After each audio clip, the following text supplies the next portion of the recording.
கலைஞர் இவரின் வழியில் இயங்கும் இந்த கழகம் திராவிட முன்னேற்ற கழகம். கழகம் நல்ல கழகம், நம் திராவிட முன்னேற்ற கழகம். அதன் திருப்பணி என்றென்று தொடரும்.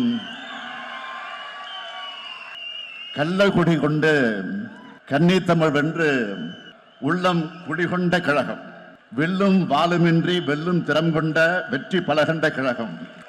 அன்று அறிஞர் வழியில் வந்த கழகம், பின்னர் கலைஞர் தலைமை தந்த கழகம். அன்று பிள்ளை நிலவான கழகம், இன்று பபல விழா காணும் கழகம். கழகம் நல்ல கழகம், திராவிட முன்னேற்ற கழகம். அந்த திருப்பணி என்றும் தொடரும்.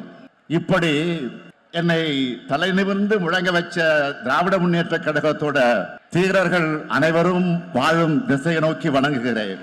உங்களுடைய வேவையாலும் ரத்தத்தாலும் மூச்சு காற்றாலும் உழைப்பாலும் தான் இத்தனை ஆண்டு காலம் கழகம் தலை நிமிர்ந்து நிற்குது, கம்பீரமா நிற்குது. அப்படிப்பட்ட தியாகத்தின் உருவமான திராவிட முன்னேற்ற கழக தொண்டர்களுடைய உள்ளத்துக்கும் இல்லத்துக்கும் என்னோட அன்பான வணக்கம். நீங்க இல்லாம கழகம் இல்லை, நீங்க இல்லாம நான் இல்லை. அந்த நன்றி உணர்ச்சியோடு தான் உங்க முன்னாடி நான் கம்பீரமாக நின்றுகிட்டு இருக்கிறேன். இந்த எழுச்சி மிகு 30 விழா நிகழ்ச்சிக்கு தலைமையேற்றுள்ள என்னுடைய ஆருயிர் அண்ணன் கழக பொதுச் செயலாளர் துரைமுருகன் அவர்களே, கழக பொருளாளர் என்னுடைய சகோதரர் TR பாலு அவர்களே, முதன்மை செயலாளர் KN நேரு அவர்களே, துணை பொதுச் செயலாளர்கள் I பெரியசாமி அவர்களே, க பொன்முடி அவர்களே, ராசா அவர்களே, என்னுடைய அருமை தங்கை அருமைக்குரிய அன்புக்குரிய கனிமொழி கருணாநிதி அவர்களே, அந்தியூர் செல்வராஜ் அவர்களே, இளைஞரணி செயலாளர் தம்பி உதயநிதி உள்ளிட்ட பல்வேறு அணிகளின் நிர்வாகிகளே, விருதுகளை பெற்றுள்ள விருதாளர்களே, மாண்புமிகு அமைச்சர் பெருமக்களே, தலைமை கழக நிர்வாகிகளே, ஆற்றல் மிக மாவட்ட கழகத்தின் செயலாளர்களே, நாடாளுமன்ற சட்டமன்ற உள்ளாட்சி அமைப்புகளின் பிரதிநிதிகளே, என் உயிரோடு கலந்திருக்கும் தலைவர் கலைஞர் அவர்களின் உயிரினும் உயிரான அன்பு உடன்பிறப்புகளே, உங்கள் அனைவருக்கும் என்னுடைய அன்பான வணக்கங்கள். பவள விழா 30 விழா, இந்த பொதுக்கூட்டத்தை ஒரு மாநாடு போல், எழுச்சி மிகுந்த மாநாடு போல் ஏற்பாடு செய்திருக்கக்கூடிய மாரத்தான் அமைச்சர் மாண்புமிகு மாசு அவர்கள், சைதாப்பேட்டை என்பது தலைவர் கலைஞருடைய தொகுதி, அதுவும் 2 முறை வென்ற தொகுதி. அந்த தொகுதியோட உறுப்பினரான மாசு கிட்ட எந்த பணியை கொடுத்தாலும் 2 மடங்கு உத்வேகத்தோடு செஞ்சு காட்டுவார் என்பதற்கு இந்த பவள விழா நிகழ்ச்சியை ஒரு சிறந்த எடுத்துக்காட்டு.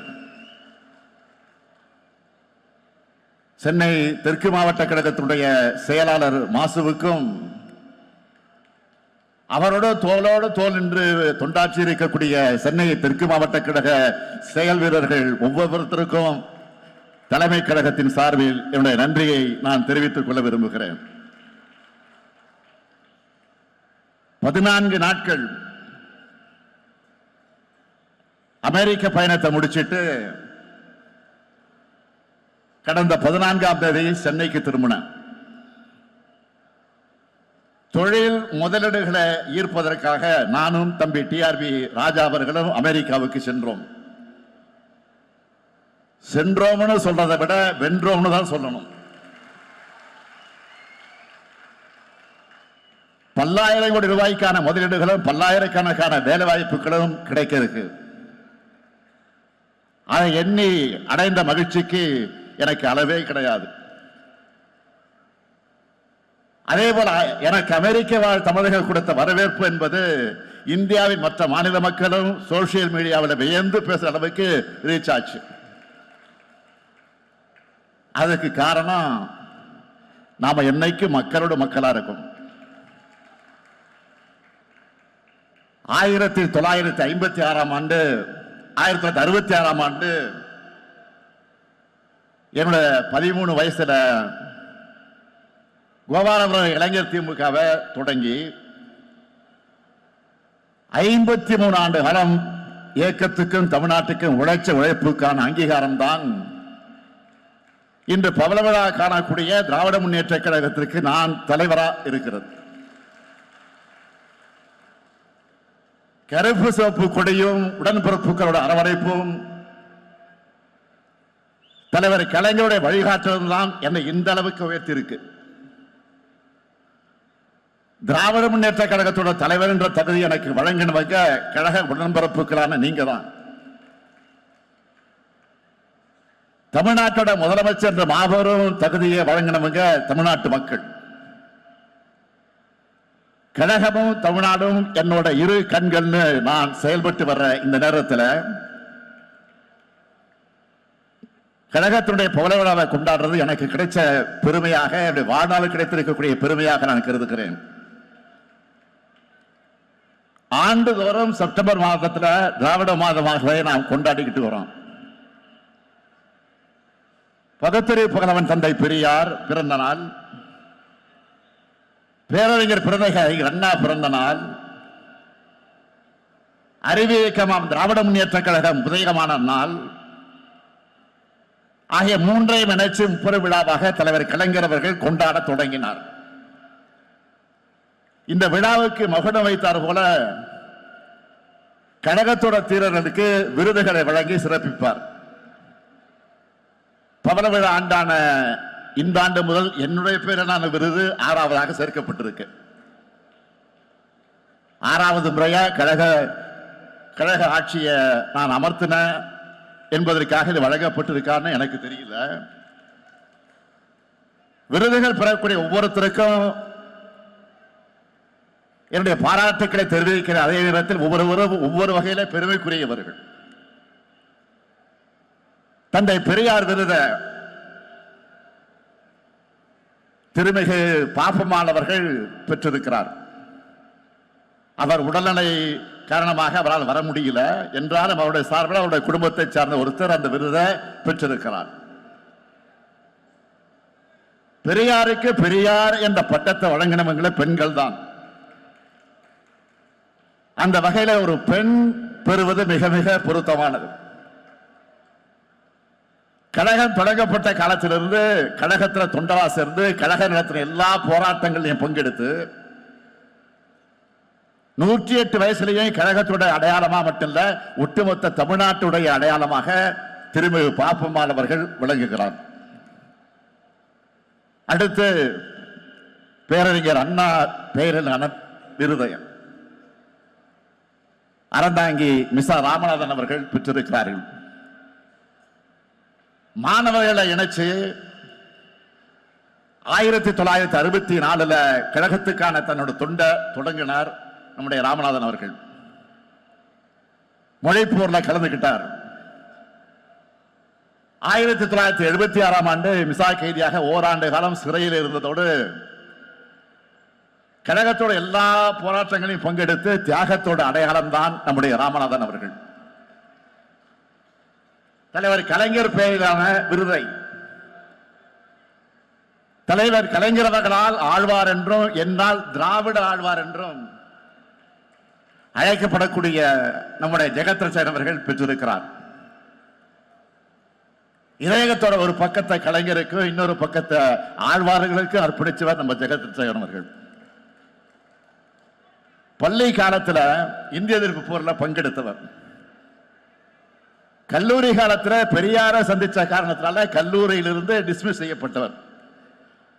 அதனாலதான் இத்தனை கல்லூரிகளை பல்கலைக்கழகங்களை ஜெகத்ரட்சகன் தொடங்கினாரா என்பது நமக்கு சந்தேகமா இருக்கு. கல்வி நிலையங்கள் இலக்கிய பணிகள் எது இருந்தாலும் அரசியலையே முழுமூச்சா கொண்டு கலைஞரே சரணம்னு பணியாற்றும் கலைஞருடைய பக்தர் இவர். எத்தனையோ சோதனைகள், மிரட்டல்கள், நெருக்கடிகள் அவருக்கு வந்துச்சு, இன்னும் வந்துகிட்டு இருக்கு. ஆனா அச்சமில்லாமல் யாரோடும் சமரசமாகாம கழகமே துணைனை கம்பீரமாக செயல்படக்கூடியவர் நம்முடைய ஜெகத்ரட்சகன் அவர்கள். அதனால அவருக்கு கலைஞர் விருது வழங்கப்பட்டிருக்கு. அடுத்து பாவேந்தர் பாரதிதாசன் விருத கவிஞர் தமிழ்தாசன் அவர்கள் பெற்றிருக்கிறார். மொழி போராட்டத்தில் பங்கெடுத்ததுக்காக பள்ளி மாணவராக கைது செய்யப்பட்டவர். பள்ளியில படிக்கும் போது மரபு கவிதைகளை எழுதுற அளவுக்கு திறன் அவருக்கு இருந்துச்சு. உணர்ச்சி மிக்க கவிதைகளை தீட்டி வரக்கூடியவர். இது எல்லாத்தையும் விட தொலைக்காட்சி விவாதங்கள்ல சிங்கமன சீறி கழகத்தோட கொள்கைகளை நிலைப்பாடுகளை நிலைநிறுத்துவார். புரட்சி வாதங்களை வைக்கக்கூடிய அவருக்கு புரட்சி கவிஞர் விருதை வழங்கி இருக்கிறோம். அடுத்து பேராசிரியர் விருதை என்னுடைய இனிய தோழன் வி.பி. ராஜன் பெற்றிருக்கிறார். 1969ஆம் ஆண்டே தன்னுடைய கிராமத்தில் அண்ணா அறிவாலயம் என்ற படிப்பகம் தொடங்கினவர் வி.பி. ராஜன். 1972ஆம் ஆண்டு முதல் கழகத்தில் தீவிரமாக பணியாற்றினவர். 1980களில் நான் இளைஞரணியை வழிநடத்த தொடங்கின காலத்தில் விருதுநகர் மாவட்டத்தில் இளைஞரணி அமைப்பாளராக பொறுப்பேற்றார். மேடைகள் ஏறினா எதிரிகளுக்கு பிபிஏ எகிர வைப்பார். அதனால்தான் தலைவர் கலைஞர் அவர்கள் அவருக்கு புலிக்குட்டின்னு பேர் வச்சு அழைத்தார்.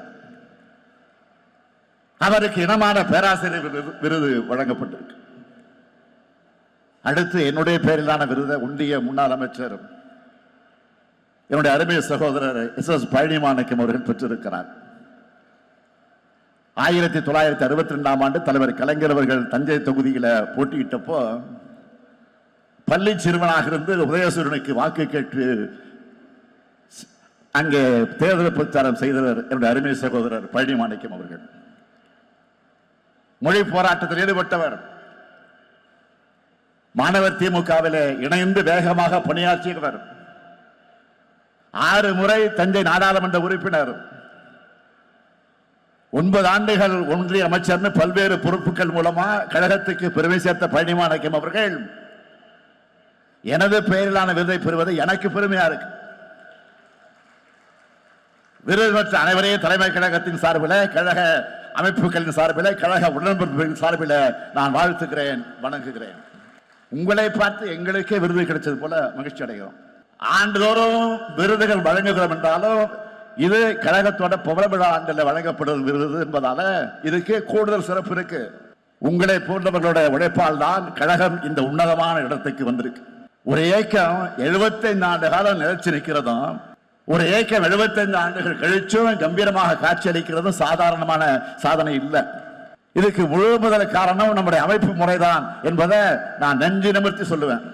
1977ஆம் ஆண்டு சட்டமன்ற தேர்தலில் கழகம் தோற்ற போது இத்தோடு திமுக முடிஞ்சதுன்னு சில ஊடகங்கள் எழுதினாங்க. அப்போ தலைவர் கலைஞர் சொன்னார், கருணாநிதியின் வாழ்வே முடிந்து விட்டாலும் கழகத்தின் வாழ்வு முடியாது என்ற அளவுக்கு வலிமை மிகுந்த வாய்ப்பு அப்படிப்பட்ட அமைப்பை கொண்டது திராவிட முன்னேற்ற கழகம்னு சொன்னார். லட்சம் கிளைக்கழகங்களை கொண்டது நம்ம தலைமை கழகம்.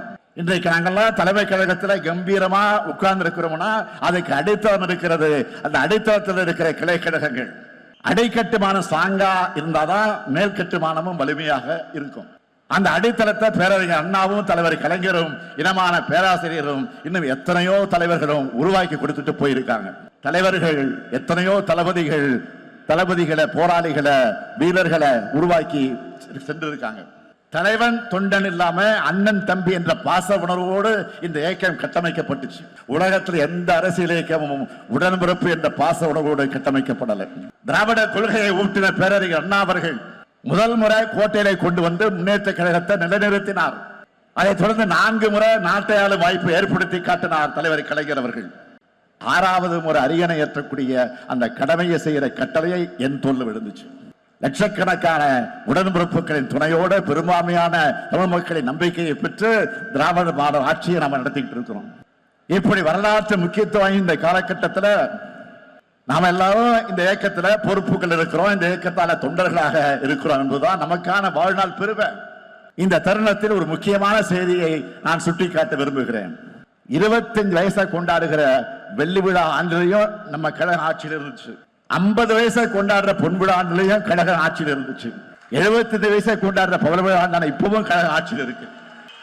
இன்னும் சொல்லணும்னா திராவிட முன்னேற்ற கழகத்தோட தேவை இன்னும் 100 ஆண்டுகளுக்கு இருக்கு.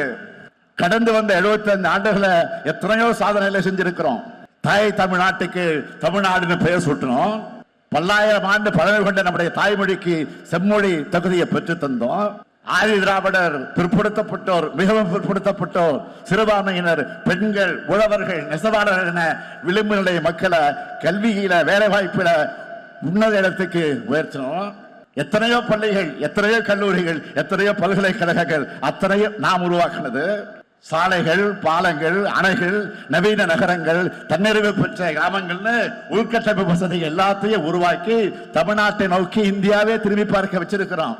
கடந்த 3 ஆண்டுகள் மட்டும் எத்தனை சாதனைகள்! மகளிருக்கு 1000 ரூபாய் உரிமை தொகை, உயர்கல்வி பயிலக்கூடிய மாணவ மாணவியருக்கு மாதம் 1000 ரூபாய் உதவித்தொகை, பள்ளி குழந்தைகளுக்கு காலை உணவு திட்டம், பணிக்கு செல்லக்கூடிய மகளிருக்கு கட்டணமில்லா பேருந்துன்னு ஒவ்வொரு தனி மனிதரையும் காக்குகிற அரசாக நம்முடைய திராவிட மாடல் அரசு செயல்பட்டு கொண்டிருக்கிறது. இத்தனை திட்டங்கள் எந்த மாநிலத்திலேயாவது இருக்கிறதா என்று இல்லைன்னு சொல்லத்தக்க ஒரு வகையில தான் எந்த மாநில அரசும் ஒரு மாநிலத்துக்கு நன்மைகள் செஞ்சு தந்தது இல்லைன்னு சொல்ற அளவுக்கு தான் திராவிட முன்னேற்ற கழகத்துடைய அரசு தமிழ்நாட்டை வளமிக்க மாநிலமாக மேம்படுத்தி இருக்கு. தொடர்ந்து வளப்படுத்தி வருது. நம்முடைய எல்லா கனவுகளும் நிறைவேறிச்சான்னு கேட்டா இல்ல. மாநில உரிமைகளை வழங்குகிற ஒரு ஒன்றிய அரசு அமையல. நிதி உரிமை உள்ளிட்ட கோரிக்கைகளுக்கு இன்னமும் நாம் போராட வேண்டிய நிலையில் தான் இருக்கிறோம். இப்படிப்பட்ட ஏராளமான நெருக்கடிகளுக்கு இடையில தான் தமிழ்நாட்டை எல்லா விதத்திலையும் முன்னேற்ற ஒற்றை இலக்கோடு திராவிட முன்னேற்ற கழக அரசு செயல்பட்டு வருது. பேரறிஞர் அண்ணாவும் தலைவர் கலைஞரும் வலியுறுத்தின மாநில சுயாட்சி கொள்கை என்பது நம்மோட உயிர்நாடை கொள்கையில ஒன்று. தலைவர் கலைஞர் எளிமையா சொன்னார், நம்ம கோட்டையில் இருந்தாலும் அங்க இருக்கக்கூடிய புல்ல வெட்ட கூட உரிமை இல்லை, அதுக்கு மேல அனுமதி வாங்கணும். இன்னைக்கு கிரீம் பண்ணுக்கு எவ்வளவு வரி போடுறீங்கன்னு கேட்க கூட உரிமை இல்லாத நிலை உருவாகி இருக்கு. இந்த சூழல்ல மாநில சுயாட்சி வென்றெடுப்பதற்கான ஒரு அறிவிப்பு தான் இந்த புகழ விழா செய்தியாக நான் சொல்ல விரும்புகிறேன். குறைவான நிதிவளம், அந்த நிதிவளத்தை கொண்டு நம்மால இவ்வளவு சாதனைகளை செய்ய முடியுதுன்னா முழுமையான நிதிவளம் கிடைச்சா தமிழ்நாட்டை எல்லாத்திலையும் சிறந்த மாநிலமா மாத்தி காட்ட நம்மால் முடியும் எல்லாம். எனவே இதையெல்லாம் அதிகாரமும் கொண்டவைகளாக மாநில அரசுகளை மாற்றுகிற வகையில அரசியலமைப்பு சட்டத்தில் திருத்தம் கொண்டு வர முயற்சிக்கும் சட்ட முன்னெடுப்புகளை திராவிட முன்னேற்ற கழகம் நிச்சயமாக உறுதியாக செய்யும். இந்தியாவில் மாநில உரிமைகளுக்காக, மாநில சுயாட்சி கொள்கைக்காக தொடர்ந்து குரல் கொடுத்து ஒரே இயக்கம் நம்முடைய திராவிட முன்னேற்ற கழகம் மட்டும்தான். ஏன்னா எப்பவும் நாம தான் மக்களோட மக்களா இருக்கோம், மக்களுக்கு உண்மையாக இருக்கிறோம். அதனால மக்கள் எப்பவும் நம்மோடு இருக்காங்க. மக்களும் நாமாலும் ஒன்னா இருக்கிறதால வெற்றி நம்மோடு இருக்கு. நின்ற தேர்தலில் எல்லாம் வென்ற தலைவர் நம்முடைய தலைவர் கலைஞர் அவர்கள். உங்களால நான் தலைமை பொறுப்பில் உட்கார வைக்கப்பட்டு எதிர்கொண்ட எல்லா தேர்தல்களிலும் நாம் வெற்றி பெற்றிருக்கிறோம். நான் என்றால் தனிப்பட்ட ஸ்டாலின் அல்ல. ஸ்டாலின் என்ற ஒற்றை பேருக்குள்ள கோடிக்கணக்கான உடன்பரப்புகளோட உழைப்பும் ஆற்றலும் அடங்கியிருக்கு. இந்த வெற்றிகள் எல்லாம் உங்களுடைய உழைப்பால், உங்களுடைய தியாகத்தால், உங்களுடைய செயல்பாடுகளால், உங்களுடைய நடவடிக்கைகளால் கிடைச்சிருக்கு. அது சாத்தியமா? இதுவரை நடந்த தேர்தல்கள் போலவே அடுத்தடுத்து வரப்போற தேர்தலை நாம தான் வெற்றி பெற போறோம். இதுல யாருக்கு சந்தேகம் இல்ல. நான் ஏதோ ஆணவத்தில் சொல்றேன்னு நினைச்சுக்காதீங்க. உங்க மேல இருக்கக்கூடிய நம்பிக்கையில தான் சொல்றேன். அதுக்கு மெத்தனமாவும் யாரும் இருந்துடக்கூடாது, இருக்க மாட்டீங்க என்பது எனக்கு தெரியும். எந்த இயக்கமாக இருந்தாலும் அதுக்கு கொள்கை தேவை, அதை செயல்படுத்த வீரர்கள் தேவை, வழிநடத்தும் தலைமை தேவை. திராவிட முன்னேற்ற கழகத்துக்கு தித்திக்கும் திராவிட கொள்கை இருக்கு. கொள்கையை காக்கிற படையாக நீங்க இருக்கீங்க. உங்க வீரத்தால துணிச்சல் பெற்ற தலைமை இருக்கு. நம்முடைய தொடர் வெற்றிகள் மூலமாக 100ஆண்டு விழாவை நோக்கி நாம் முன்னேறுவோம். அடுத்து நம்முடைய இலக்கு 2026 தேர்தல். இதுவரைக்கும் இப்படி ஒரு வெற்றியை எந்த கட்சியும் பெற்றதில்லைன்னு 2026 வரலாறு சொல்லணும். அந்த வரலாறு எழுதுவதற்கு நீங்க தயாரா? அந்த வரலாறு எழுதுவதற்கு நீங்கள் தயாரா? இந்த உணர்வு வெற்றி சரிதமாக மாற வேண்டும். இந்த உணர்வு வெற்றி சரிதமாக மாற வேண்டும் என்கிற அந்த உறுதியை இந்த 30 விழாவில் உறுதியேற்போம், உறுதியேற்போம், உறுதியேற்போம். நன்றி. பெரியார் அண்ணா கலைஞர் இவரின் வழி